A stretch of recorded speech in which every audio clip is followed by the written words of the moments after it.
كنتحصلوا على سميد بهذا الشكل هذا، كيكون سميد رقيق. وها الكسكس ديالنا واجد ما شاء الله، الرائحه والمذاق روعه. والاهم من هذا كله هو بانه خامر وكيكون يعني سهل الهضم بالنسبه للناس اللي عندهم يعني مشاكل بصفه عامه في الجسم ديالهم.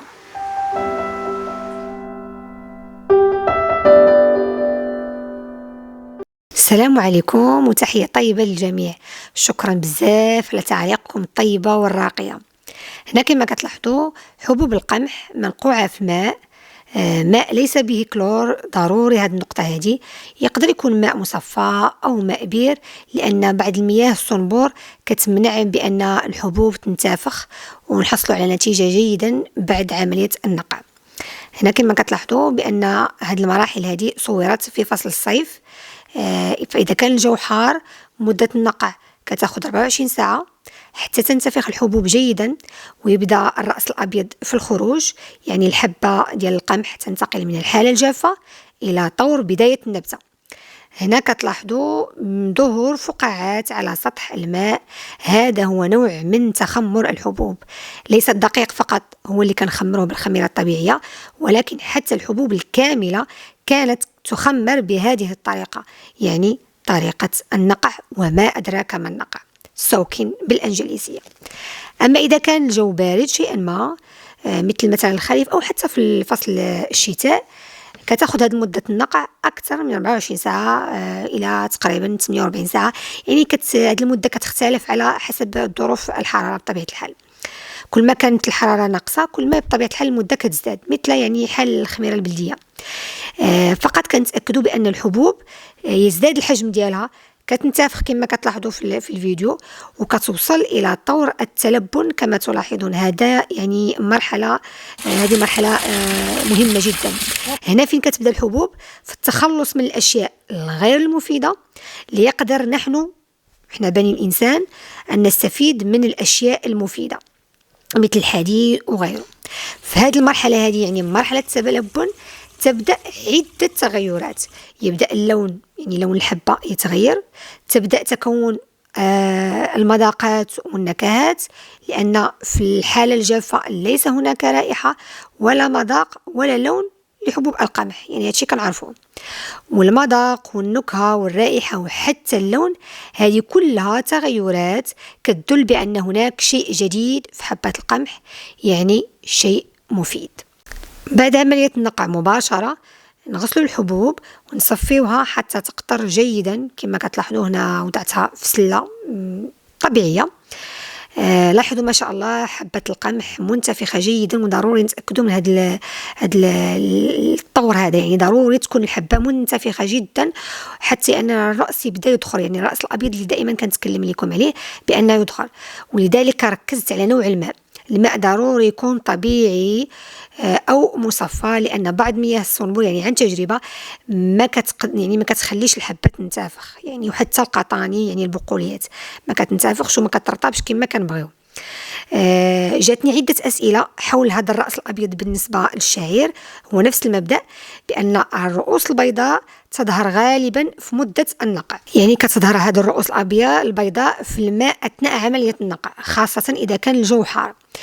وإذا لم تظهر هذه الرؤوس هذه يعني فلا بأس، ليس هناك كمشكل.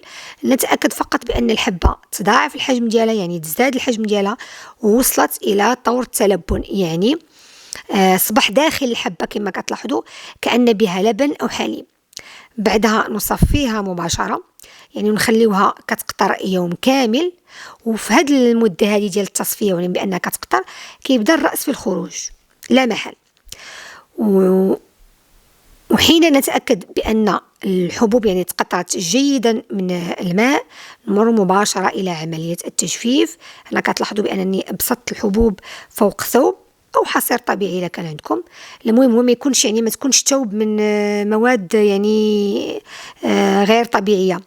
يعني ضروري يكون الثوب يكون كيسمح بالتهوية، لأن الحبوب مخمرة وفيها رطوبة يعني بكمية يعني كبيرة. نترك هذه الحبوب هذه كتنشف جيدا في الهواء الطلق من الماء. فصل الصيف عندنا واحد يومين، كنحتاجوا يومين يعني على حد أقصى. وإلا كان الحال بارد من 3 إلى 4 أيام بطبيعة الحال على حسب الظروف الجوية. هنا كما كتلاحظوا غطيته فقط بسبب الطيور. الغطاء ضروري يكون على شكل شبكة باش يسمح بالتهوية، وليس ثوب اللي غادي يخنق الحبوب وهي رطبة وغادي تعفن آنذاك. يجب أن الحبوب أن تحصل على تهوية كافية، هذه المهم بالنسبة للتجفيف. والناس اللي ما عندهمش يعني الجو حار وعندهم الجو بارد في المناطق اللي كيسكنوا فيها، يمكن يقوموا بعد عملية التهوية يقوموا بعملية التسخين، هيتين، يعني تسخين الحبوب وليس تحميص، ليس روستين، باش نتخلصوا من الرطوبة اللي كتكون فيها، وكنضمنوا بأن الحبوب يعني تم تجفيفها بشكل صحيح، وكنقدروا نخزنوها مدة طويلة ونتحصلوا على المنتوجات اللي غنتكلموا عليها بعد قليل. هنا المنتوجات ديالنا ديال القمح المنقوع، صدقوني بأنه كيجي روعة. يعني الرائحة ديال هاد المنتوجات هذه فقط الآن، يعني الرائحة رائعة ولا علاقة لها يعني برائحة منتجات إذا كانت قمح عادي غير منقوع، لأن هذه نوع من التخمر. كانوا كيسميوه يعني هذه المنتوجات هذه كتسمى القمح المخمر، عنده عدة تسميات. يعني كان معروف في شمال شرق إفريقيا، وما كتخصش فقط القمح، كتخص جميع الحبوب وأنواع الحبوب. 3 مراحل: نقع، تجفيف، وطحن.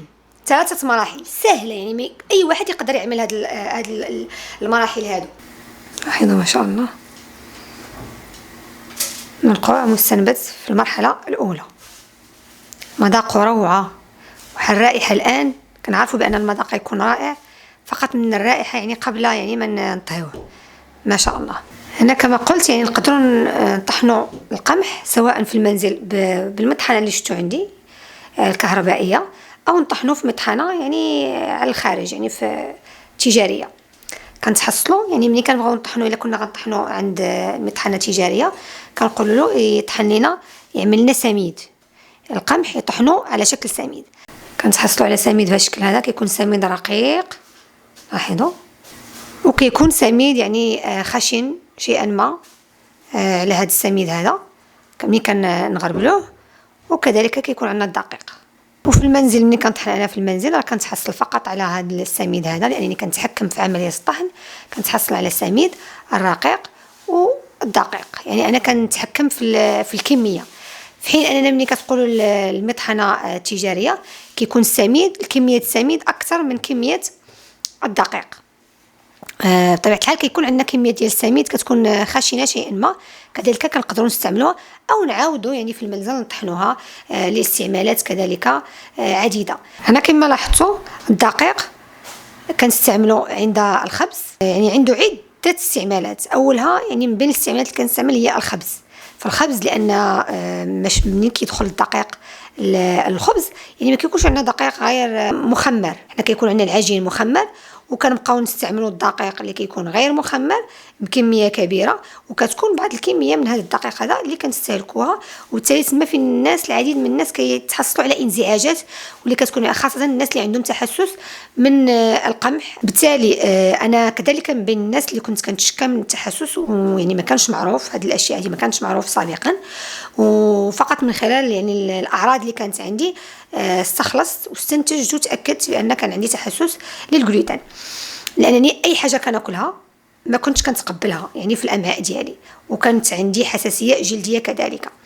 بالتالي هذا في الخبز هي القضيه الاولى اللي كنستعمل هي في الخبز، رائحته رائعه فقط قبل الاستعمال، رائعه. ثاني استعمال هو في الكسكس، يعني كنستعملوه هو باش كنحضروا الكسكس من هاد المنتجين هذه، يعني بالسميد والدقيق. غادي يكون فيديو خاص منفرد لكي لا اطيل الفيديو باذن الله. كذلك نقدروا نستعملوه في يعني في اي فحاسه في اي حاجه، يعني عنده عده استعمالات. هنا السميد مباشره نقدروا نستعملوه للكسكس، يعني مباشره هذا السميد هذا الرقيق روعه، كيوجد الكسكس ديالو يعني بسرعه، ما كيحتاجش يعني طهي مطول. والاهم من هذا الشيء كله بانه خفيف خفيف خفيف وسريع الهضم، خاصة بالناس اللي عندهم تحسس وأمراض يعني في الجهاز الهضمي. وصدقوني المذاق ديالو لا علاقة بالكسكس ديال القمح العادي، يعني هذا سميد كامل، سميد قمح كامل، لا علاقة يعني بالسميد اللي كنحضروه للكسكس بالقمح العادي، بدون ما أنه يمر بهذه العملية التخمر يعني النقع. إما كنستعملوه هكا او كنستعملوه يعني على شكل كسكس. يعني كتكون القاعده هي هذا السميد الرقيق، وكنطلعوه بالدقيق كذلك بنفس المنتج ديال هذا القمح هذا، وكنطلعوه به كسكس ولا اروع. يعني بالنسبه للناس اللي باغيين يخزنوا الكسكس طول السنه، او حتى يعني كنحضر الكسكس يعني في خلال السنه. يعني بقاو في القناه، وان شاء الله غنحضروا بهذه المنتجات هذه عده يعني اطباق وتحضيرات. يعني فقط يعني ما تقولوش بانني حضرت. حقيقه انا هذا المنتج كنحضره في فصل الصيف من الافضل، وإلا كانت الظروف لا تسمح كنقدر كذلك نحضروا يعني خلال السنه. ولكن من الافضل باننا نوجدوا هذه الاشياء في الصيف اذا كانت الظروف كتسمح، يعني خاصه بالنسبه لعمليه التجفيف. والناس اللي غيحضروا مثلا كميه يعني قليله يقدروا يعني حتى ولو هذا فصل الشتاء نقعوا ونصفيو. يعني دائما التصفيه تكون في الليل باش كنخليوه 24 ساعه يعني كيستقطر جيدا، ومن بعد يعني كنشفوه يعني بفوطه يعني تكون كبيره، نشفوه جيدا ونخليوه يعني نضربوا فقط داك الريح وبعض من الشمس. وضروري نسخنوه باش نضمنوا بانه كيجف تماما قبل يعني المرور الى عمليه الطحن والحصول على هذه المنتجات هذه الدقيق والسميد بانواعه. يعني او الجريش، سواء الجريش يعني اللي عنده القوام صغير او الحبات ديالو متوسطه. هنا غنحضروا كسكس بطريقه سهله بالنسبه للمبتدئات. هذا هو السميد اللي قلت لكم ديال القمح المنقوع والمستنبت في المرحله الاولى. هذا السميد كيجي رقيق، وكنبداو على بركه الله. بسم الله. نديرو شيء من زيت الزيتون، قليل من زيت الزيتون، كنحركو. بسم الله.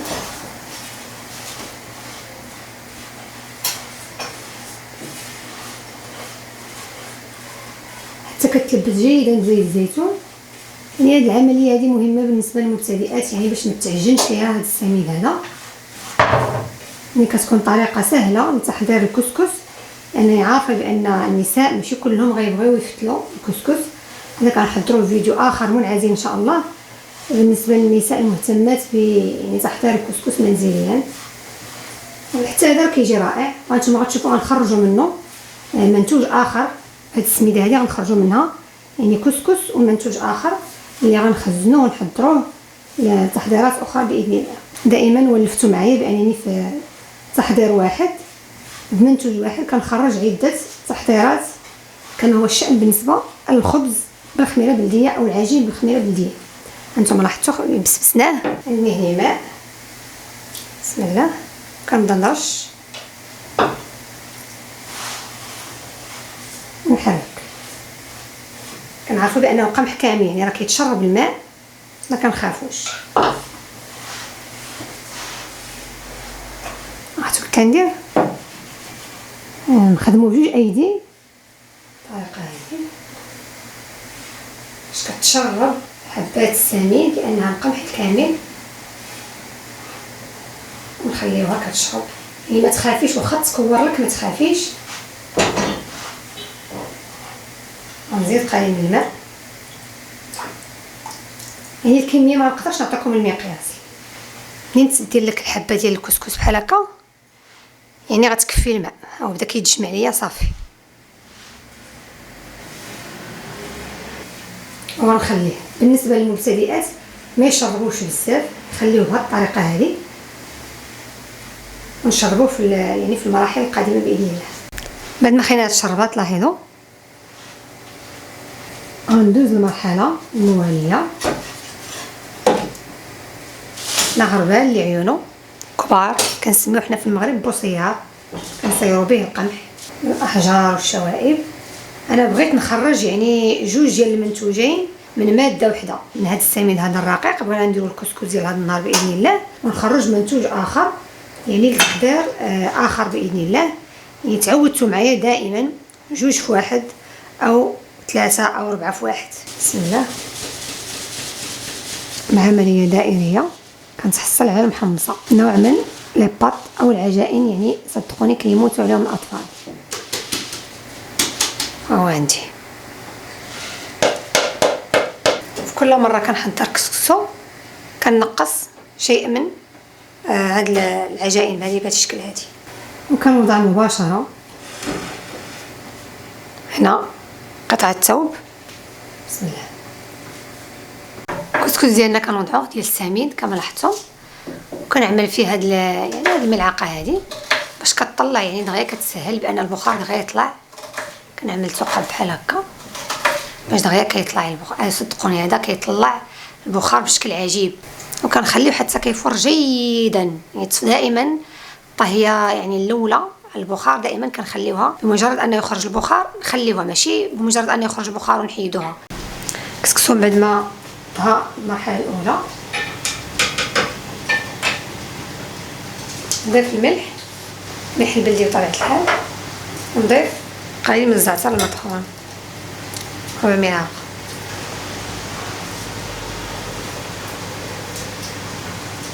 هذه المره الاولى اللي كنبللو جيدا ما كنخافوش لانه طهى.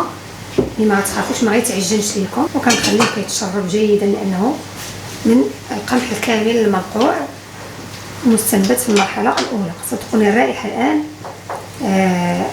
ما نقدرش نوصفها لكم، خاص ضروري تجربوا الطريقه هذه، ولو تجربوا يعني كميه قليله، ولو يعني 2 كيلو ديال القمح، ولو 3 ولو كيلو، يعني غير جربوا وداك الساعه غيتحكموا تعرفوا هذا المذاق وهذه الرائحه اللي كنتكلم عليها. لان بدي كنتحكموا كنعرفوا واش الحبه واش خاصها الماء ولا ما خاصهاش. شفتوا ما شاء الله ساهل هذا الكسكسو هذا، ساهل ساهل ساهل ساهل ساهل دغيا كيوجد. يعني الساعه الاخيره تقدري تبداي توجديه والمرق على جانب بدون لحم، وهاك الكسكسو ياك حاضر يعني في مده وجيزه باذن الله، لانه ما غيحتاجش يعني انه منقوع، ما تحتاجيش يعني مده طهي كبيره باش تخلصي من الاشياء اللي غدير لك لي غاز. غنحبس الماء. التفويره الثانيه يعني في الطهي في المره الثانيه غادي نضيفو، يعني رشيت بنفس الطريقه بالماء، وغادي نضيف زيت الزيتون في الاخر. شوفوا ما شاء الله كيتنفخ، والرائحه تمنيت كون قدرت نتقاسمها معكم يعني ونصيفطها لكم عبر الفيديو. ما شاء الله يعني فقط تشجعوا الاخوات كما قلت لكم، ولو يعني تنقعوا منها مباشره اطهى. لاحظتوا تضاعف الحجم ديالو ما شاء الله. دائما كنوضع هذه باش كنسهل كنسرع طلوع البخار الى القدره. هذه التصفيره الاخرى يعني الطهي المرحله الاخيره 3 مرات. هنا منين خوينا هذا الكسكس دائما هذه الكميه المتبقيه هنايا اللي قلت لكم ديال المحمصه نوع من العجائن او لي بات كنفورها هنا من بعد ما كنطهيو على البخار وكنخليو حتى كيجف تماما. بعد منها كنخزنوه وكيسهل يعني التحضير ديالو. نحضروه يعني في عده تحضيرات ان شاء الله مثل الارز، يعني ما كياخذش وقت في حساء اي تحضير بغينا. كنبقى نجمع كل مره كندير شويه وكنجمع.